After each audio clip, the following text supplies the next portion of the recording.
Welcome to film history Hindi. क्या हो अगर किसी इंसान को मौत से पहले 1000 दिनों तक जिंदा लाश बना दिया जाए। ये कोई काल्पनिक कहानी नहीं बल्कि सच्ची घटना पे आधारित एक घटना है। हर दिन दर्द, हर रात चीखें और कोई भी बचा ना पाए। आज हम बात करेंगे इंडोनेशिया की सबसे डरावनी कहानी सियोडिनो की, जिसका अर्थ है 1000 डेज। कहानी की शुरुआत में 2 मेड को दिखाया जाता है जिसे एक लड़की की देखभाल की जिम्मेदारी दी जाती है क्योंकि वो बीमार है। तभी एक मेड दूसरी मेड से कहती है कि अंदर उसे कुछ ठीक नहीं लग रहा है। तभी दोनों उस लड़की को देखते हैं जिसके ऊपर एक लकड़ी का कवर था पर वो गिरा हुआ है। वो दोनों फिर से उसके ऊपर वो लकड़ी का कवर चढ़ाते हैं पर तभी वो बीमार लड़की एक मेड का गला पकड़ लेती है और उसे जान से मार देती है। उसके बाद वो दूसरी मेड को भी मार देती है। उसके चेहरे को देख के लगता है मानो वो किसी शैतान के कब्जे में है। सीन चेंज होता है। एक लड़की श्री को दिखाया जाता है जो एक छोटे से रेस्टोरेंट में काम करती है क्योंकि उसके पिता बीमार है और घर की फाइनेंशियल कंडीशन ठीक नहीं है। वो अपने मालकिन से पैसे बढ़ाने को कहती है पर वो उसे मना कर देती है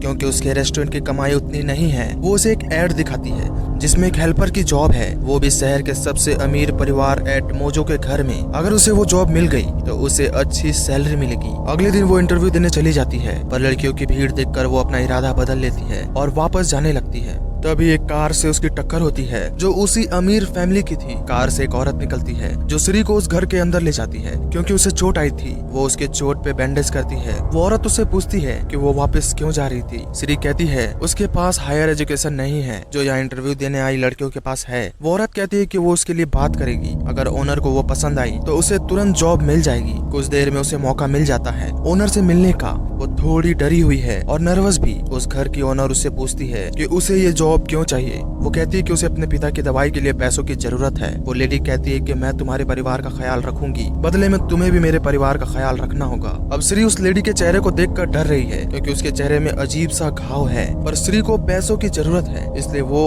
उसके हाँ में हाँ मिला देती है। अब वो लेडी एक रिचुअल करती है ये कह के कि ये एक तरह का एग्रीमेंट है जिसके बाद वो इस काम को अधूरा नहीं छोड़ेगी। वो लेडी उसके बाल काटती है और एक लोटे में डालती है जिसमें वो अपना खून मिलाती है जिससे धुआं होता है और श्री बेहोश हो जाती है। अगले दिन वो अपने बेड में होती है। वो अपने पिता से पूछती है कि वो यहाँ कैसे आई। उसके पिता बताते हैं तुम्हारे मालिक के ड्राइवर ने तुम्हें यहाँ पहुँचाया था। अब उस रात सपने में उसे उसके पिता दिखते हैं जो बहुत ही डरावनी हालत में है और उसे ही मारना चाहते हैं। श्री नींद से जागती है। वो देखती है उसके कलाई में एक निशान है जो इससे पहले कभी नहीं था। सुबह उसे लेने ड्राइवर आता है। तभी श्री की मुलाकात और 2 लड़कियों से होती है। एक का नाम एरना है और दूसरी का नाम दिनी जो पहले से ही उस फैमिली के लिए काम कर रही। श्री देखती है उन सभी के कलाई पे वो निशान है। अब गाड़ी चलती है और उन्हें घने जंगल के बीच ले जाती है जहाँ एक घर है। उन सभी को वहीं पे काम करना है। उस घर में ना ही बिजली है और ना ही कोई इंटरनेट। एक आदमी तमीम को दिखाया जाता है जो उन्हें कमरे में ले जाता है जहाँ एक लड़की लेटी हुई है। ये वही बीमार लड़की है जिसे मूवी के शुरुआत में दिखाया गया था। तमीम उन्हें पूरी सच्चाई बताता है। ये एटमोजो फैमिली की ग्रैंड डॉटर है जिसका नाम डेला है, जिसके ऊपर बहुत ही स्ट्रॉन्ग काला जादू किया गया है जिसके कारण इसके शरीर में एक शैतान का वास हो गया है जिसका नाम सांगरतुरी है, जिससे वो 1000 दिनों बाद मर जाएगी। पर एक रिचुअल है जिसे करने से वो बच सकती है। डेला को देखकर श्री बहुत डर जाती है क्योंकि उसका चेहरा बहुत डरावना है और आंखें खुली हुई है। अब श्री और उन लड़कियों का काम है कि वो डेला को हर दिन नहलाए और साफ करे। साथ में उन्हें कुछ मंत्र दिए जाएंगे जो उन्हें भूलना है। श्री को अभी से ही बहुत डर लगने लगता है। तमीम उन्हें बताता है कि उन्हें डरने की जरूरत नहीं है क्योंकि उन्हें कोई नुकसान नहीं पहुँचेगा। उन्हें बस अपना काम करना है बिना किसी भी दिन चूके हुए। अब दिनी उन्हें बताती है कि किस तरह उन्हें ये काम करना है। उन्हें पानी में अलग अलग तरह के फूल डालने हैं और धीरे धीरे डेला की बॉडी को साफ करना है। इस दौरान उन्हें वो मंत्र भी बोलना है। दिनी उन्हें ये सब करके दिखा रही थी कि तभी डेला उसके हाथ में काट लेती है और उसे जख्मी कर देती है। तमीम दिनी की मदद करता है और डेला को शांत करने की कोशिश करता है। ये सब देखकर श्री वहाँ से भाग जाती है। एरना उसके पीछे जाती है ताकि वो उसे रोक सके लेकिन श्री अब ये काम नहीं करना चाहती है और वहाँ से जाने लगती है। लेकिन जैसे ही वो दोनों उस प्रॉपर्टी की बाउंड्री तक पहुँचते हैं उनके सिर पे बहुत तेज दर्द होने लगता है और नाक से खून निकलने लगता है। वो दोनों बेहोश होकर जमीन पे गिर जाती है। तभी ड्राइवर सुगीक आकर उन्हें वापस घर के अंदर ले जाता है। श्री और एरना को होश आता है लेकिन वो दोनों परेशान हैं कि अभी अभी उनके साथ क्या हुआ। तभी तमीम उन्हें बताता है कि उन्होंने एम्बाह एट मुझे यानी डेला की दादी के साथ एक एग्रीमेंट किया था जो काले जादू के द्वारा हुई थी और ये प्रॉपर्टी की बाउंड्री उस एग्रीमेंट को प्रोटेक्ट करती है। यानी उन्हें ये काम करना होगा 1000 दिन पूरे होने तक, जिसके लिए अभी भी 4 दिन बचे हैं यानी 996 दिन हो चुके हैं। 1000 दिन पूरे होने के बाद ही वो यहाँ से निकल पाएंगे। ना चाहते हुए भी उन्हें ये काम करना पड़ता है। अब रात में तमीम और ड्राइवर वापस चले जाते हैं। रात में एरना दिनी से पूछती है कि डेला के ऊपर काला जादू किसने किया। दिनी बताती कि एटमो जो फैमिली के बहुत सारे दुश्मन है, क्योंकि वो लोग बहुत अमीर है,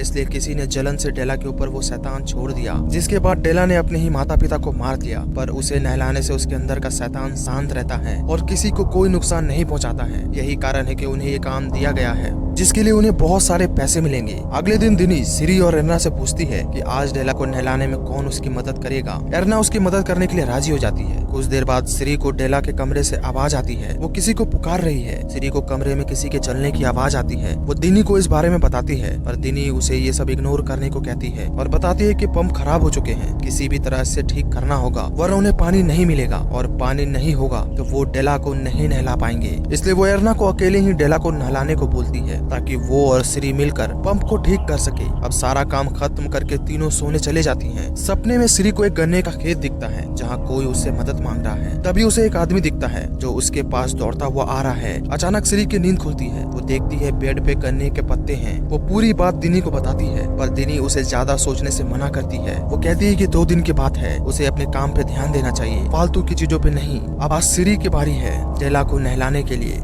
वो डेला के कमरे पे जाती है। तभी उसे डेला आवाज देती है कि उसकी मदद करे। वो डेला के ऊपर से चादर हटाती है। डेला बिल्कुल नॉर्मल है और सिरी से बात कर रही है। वो सिरी से उसके बारे में पूछती है। सिरी उसे अपना नाम और अपने परिवार के बारे में बताती है, यहाँ तक कि वो उसे अपने सपनों के बारे में बताती है। अब सिरी डेला को नहलाने से पहले रिकॉर्डिंग ऑन करती है, जिसमें पूरा रिचुअल और मंत्र बताया जा रहा है। तभी अचानक रिकॉर्डिंग से एक आवाज आती है, जहाँ कोई उसे डेला को आजाद करने को कह रहा है। अचानक से लाइट चली जाती है। अंधेरे में उसे एक डरावनी परछाई दिखती है। वो मोमबत्ती जलाती है और जैसे ही पीछे मुड़ती है, उसके सामने डेला का बहुत ही डरावना रूप दिखता है, जिसे देखकर वो बहुत डर जाती है। तभी वहाँ दिनी आ जाती है। सिरी दिनी से कहती है कि अभी उसने डेला का खौफनाक चेहरा देखा। दिनी कहती है कि वहाँ कुछ नहीं है। वो उसके ऊपर गुस्सा करती है, क्योंकि दिनी को लगता है कि सिरी बेवजह डर रही है। अब 999 दिन पूरे हो चुके हैं। आज फिर से दिनी को सपने आते हैं। वो खुद को एक गड्ढे में देखती है। आसपास वही गन्ने के खेत है। वहाँ उसे घर दिखता है। घर के शीशे में उसे वही आदमी दिखता है जो कुल्हाड़ी से उसके ऊपर हमला करता है, जिससे वो बच जाती है, पर उसके कुछ बाल कट जाते हैं। सिरी नींद से जागती है और सच में उसके बाल कटे हुए थे। ये देखकर वो बहुत हैरान हो जाती है। अब काम करते हुए सिरी को गाड़ी की आवाज आती है। गाड़ी में वही ड्राइवर और तमीम है। तमीम कुछ सामान लाया है और ड्राइवर के हाथ में फावड़ा और कुल्हाड़ी है, जिससे वो एक गड्ढा खोदने लगता है। सिरी तमीम से कहती है कि उसे यहाँ कुछ अजीब लग रहा है। वो उसे अपने सपनों के बारे में भी बताती है। तमीम उसे रिलैक्स करने को कहता है और बस एक दिन की बात है कहकर वहाँ से चला जाता है। एरना और सिरी उस गड्ढे को देखती हैं। देखकर ऐसा लगता है मानो इसमें किसी को दफनाया जाएगा। अब पानी भरते समय वो दोनों इसके बारे में सोचती हैं। उन्हें डर लगता है, आखिर ये गड्ढा किस लिए बनाया गया है, उनका प्लान क्या है। तभी दिनी वहाँ जाती है और सिरी को उसके साथ चलकर डेला को नहलाने में मदद करने को कहती है। दोनों डेला के कमरे में जाते हैं। दिनी रिकॉर्डिंग ऑन करती है। तभी सिरी देखती है कि बाल्टी में छेद है, जिससे पूरा पानी नीचे गिर गया है। दोनों बहुत घबरा जाते हैं। सिरी भागकर पानी भरने की कोशिश करती है, पर उसके अकेले से पानी नहीं निकलता है। दिनी एरना को डेला के कमरे के बाहर खड़ा करके सिरी की मदद करने जाती है। वो किसी तरह पानी भर के वापस डेला के कमरे में आती है, पर जैसे ही उसकी नजर डेला के बेड पे जाती है, उनके होश उड़ जाते हैं। डेला अपने बेड पे नहीं है, बल्कि आजाद है। तभी वो देखती है डेला एक कोने में दीवार के तरफ खड़ी है और खुद से कुछ बड़बड़ा रही है। दिनी डेला को पुकारती है कि तभी लाइट चली जाती है और वहाँ चारों तरफ अंधेरा हो जाता है। दिनी तुरंत मोमबत्ती जलाती है और डेला की तरफ देखती है। डेला वहाँ नहीं है। धीरे धीरे दिनी और आगे बढ़ती है। डेला बेड के पीछे है, जिसका चेहरा पूरी तरह डिमोनिक है। अचानक डेला उन दोनों के ऊपर हमला कर देती है। दोनों बहुत जोर से चिल्लाते हैं कि तभी वहाँ एरना आ जाती है। कमरे में सब कुछ नॉर्मल है, पर डेला अभी भी अपने बेड पे नहीं है। तभी डेला एरना का पैर खींचकर उसके ऊपर हमला करती है, उसे मारने लगती है। दिनी उसे बचाने की कोशिश करती है, जिसमें वो भी जख्मी हो जाती है। हिम्मत करके सिरी पानी में सभी फूल को मिलाकर डेला के ऊपर फेंक देती है, जिससे डेला शांत हो जाती है और तीनों मिलकर डेला को वापस से बेड पे सुलाते हैं और उसे नहलाते हैं। इस दौरान डेला उन्हें अजीब अजीब चीजें कहती है, जैसे ह्यूमन सैक्रिफाइस, आखिरी दिन। ये सब सुनकर वो तीनों बहुत डर जाते हैं। दिनी एरना के जख्म को साफ करती है। उधर श्री बहुत परेशान है और बार बार यहाँ से जाने की बात करती है, जिस पर दिनी उस पर गुस्सा करती है और कहती कि उन्हें बस एक दिन और यहाँ रहना होगा, उसके बाद हम सब आजाद हो जाएंगे, इसलिए उसे पेशेंस से काम लेना होगा। तभी एरना दिनी और श्री से पूछती है कि क्या वो लोग भी फ्राइडे को पैदा हुए हैं, क्योंकि डेला बार बार यही कह रही थी कि फ्राइडे को पैदा हुआ इंसान की बलि देनी होगी। तो क्या वो गड्ढा हमारे लिए खोदा गया है? ये सुनकर श्री और भी डर जाती है, लेकिन दिनी कहती है कि ऐसा कुछ नहीं है, क्योंकि तुम दोनों से पहले मेरी 2 फ्रेंड यहाँ काम करती थी, पर एक गलती की वजह से उन दोनों की जान चली गई। डेला ने उन्हें मार दिया, जिसे मूवी की शुरुआत में दिखाया गया था। दिनी कहती है कि ये सब होने के बाद उसने भी खुद को मारने की कोशिश की, पर तमीम ने उसे बचा लिया और कहा कि उसकी जान बहुत कीमती है, मुझे तमीम पे विश्वास है और तुम दोनों को भी करना चाहिए। अब अगले दिन जब श्री उठती है तो देखती है डेला के कमरे का ताला खुला हुआ है। दिनी और एरना भी ये देखकर बहुत डर जाती हैं। दिनी हिम्मत करके अंदर जाती है, पर अंदर डेला नहीं है और खिड़की टूटी हुई है, यानी डेला वहाँ से भाग चुकी है। वो तीनों एक दूसरे को इसका जिम्मेदार ठहराते हैं, पर तभी श्री को याद आता है कि तमीम ने बताया था कि प्रॉपर्टी की बाउंड्री को काले जादू से बांधा गया है, जिससे डेला यहाँ से बाहर नहीं जा सकती है, यानी वो अभी भी इसी प्रॉपर्टी में होगी। तीनों बाहर जाते हैं और बाउंड्री तक पहुँचते हैं। तभी दिनी देखती है बाउंड्री के पास रखा छाता गिरा हुआ है। वो उसे उठाती है कि तभी कोई पीछे से उसके सिर पे हमला करता है, जिससे वो बेहोश हो जाती है। श्री को बाउंड्री के पास चक्कर आने लगते हैं, लेकिन किसी तरह वो खुद को संभालती है। तभी डेला उसके ऊपर हमला कर देती है। वो उसे मारने ही वाली होती है। तभी वहाँ तमीम आ जाता है और डेला के ऊपर वही रिचुअल वाला पानी फेंकता है, जिससे डेला शांत हो जाती है। तमीम उसके हाथों को बांधने लगता है कि अचानक पीछे से कोई तमीम के पीठ पर छुरा भोंकता है। ये एरना होती है। ये सब देखकर श्री को समझ नहीं आता है कि आखिर एरना ऐसा क्यों कर रही है। एरना डेला का हाथों को खोलने लगती है। श्री एरना को रोकने की कोशिश करती है, पर एरना उसके ऊपर भी हमला कर देती है। श्री उससे पूछती है कि वो ये सब क्यों कर रही है। वो यहाँ डेला की देखभाल करने आई थी, पर एरना कहती है कि वो यहाँ डेला को आजाद करने आई है, ताकि बाउंड्री से प्रोटेक्शन खत्म हो जाए। अब श्री को सब कुछ समझ आने लगता है कि वो एरना ही थी जिसने बाल्टी में छेद किया। उसी ने रिकॉर्डिंग्स बदली और उसी ने डेला को आजाद किया, यहाँ तक कि उसी ने दिनी के ऊपर भी हमला किया है। श्री एरना को समझाने की कोशिश करती है, पर एरना उसी के ऊपर हमला कर देती है। खुद को बचाने के लिए श्री एरना को धक्का देती है, जिससे उसके सिर पर एक लकड़ी घुस जाती है और उसकी मौत हो जाती है। श्री को एरना की मौत से बहुत दुख होता है, इसलिए वो यहाँ से जाना चाहती है। वो एरना की मौत का जिम्मेदार खुद को मानती है। डेला की ग्रैंड माँ भी वहाँ मौजूद है, जो श्री को समझाती है कि तुमने अपनी बहन को खोया है, जिसके बाद तुम हेल्पलेस हो गई। क्या डेला तुम्हारी बहन जैसी नहीं है? क्या तुम उसे बचाना नहीं चाहोगी? श्री कहती है कि वो बस एक आम लड़की है, वो कुछ नहीं कर सकती है। पर तमीम उसे बताता है कि उसका खून बहुत पवित्र है और शक्तिशाली भी। इतने साल से डेला ने किसी से बात करने की कोशिश नहीं की, सिवाय तुम्हारे। दरअसल श्री ने जो सपने में देखा वो कोई सपना नहीं,